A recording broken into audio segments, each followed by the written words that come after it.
Okay, let's take this 1993, it's K registration, 93 Land Rover 4.2 LSE with LPG for a spin.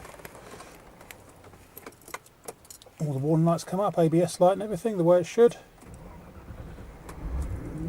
Starts on fuel and then it immediately switches over to LPG. I just heard it click over. Let's let the idle die down a bit. Right.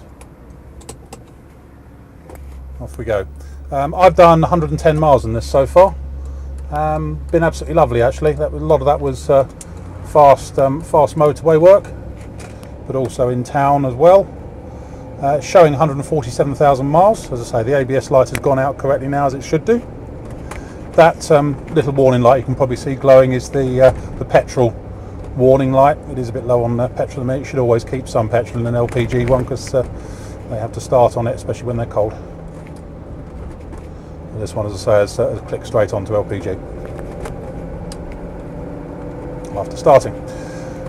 What can I tell you about it? To drive wise, absolutely lovely. The only thing I can criticise it is it's got a very slightly high idle on it, which no doubt can be adjusted. The idle speed is a little higher than it should be. But engine starts on the button, no misfiring, hesitancy or overheating. Just starting to warm up now, but the temperature gauge sits at just below the halfway point. Lovely gearbox on it, really smooth, clicks into the lockout top gear perfectly. But there's no odd rattles, clunks, groans, bangs or squeaks from it anywhere. It's just nice and solid. Brakes nicely, steers nicely, suspension's nice. There's no unpleasantness with the air suspension. It's just very smooth and very nice. The only creaking really you've got is the leather creaking underneath me. Proper LSE spec. So we've got from the top electric glass sunroof, electric windows all round, central locking, the extra wood trim, auto box, the original Range Rover stereo. I believe the CD stacker's in the boot. It's got air conditioning, which seems to be pretty cold. It's difficult to tell because it's not actually roasting here at the moment, but that all seems to be fine. And the fans work on all 3 speeds. It's got heated front seats, has cruise control, but that no longer works. I can see it's got a split diaphragm under the bonnet, so that will stop the cruise control from working. Electric mirrors, electric memory seats. Certainly driver's one's got memory, and they're all. That's it. The driver's one's working fine. I think actually the driver's side mirror isn't working on the switch from memory. Nice old vintage Bentley there. But as I say, this is rather super to drive.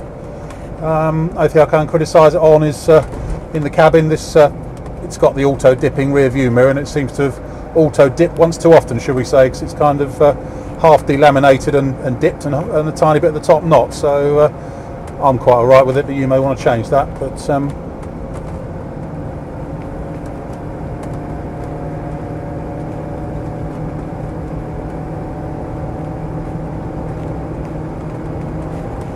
just gone into lockout top there at 50 and now trundling along really quite happily indeed. So it's a very nice one to drive, this. A nice unmess with LSE really.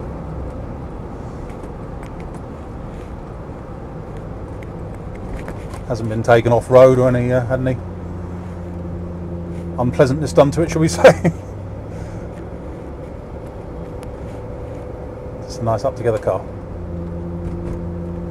Track's nice and straight, no problems there.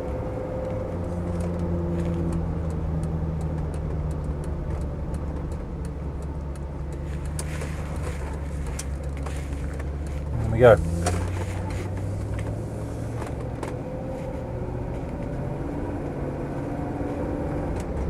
Accelerates nicely. That's about it. My name's Simon. You can reach me on 0771 906 9353 or in the office on 0118 946 3352. I'll just see where that idle is now. Let's pop it into P.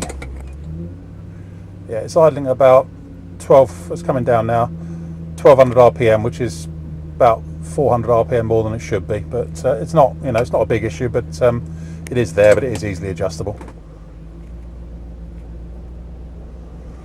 Okay, that's it. As I say, my name's Simon Waller. You can reach me on 0771 906 9353, or in the office on 0118 946 3352, or you can go to our website, which is www.motodrome.co.uk. End.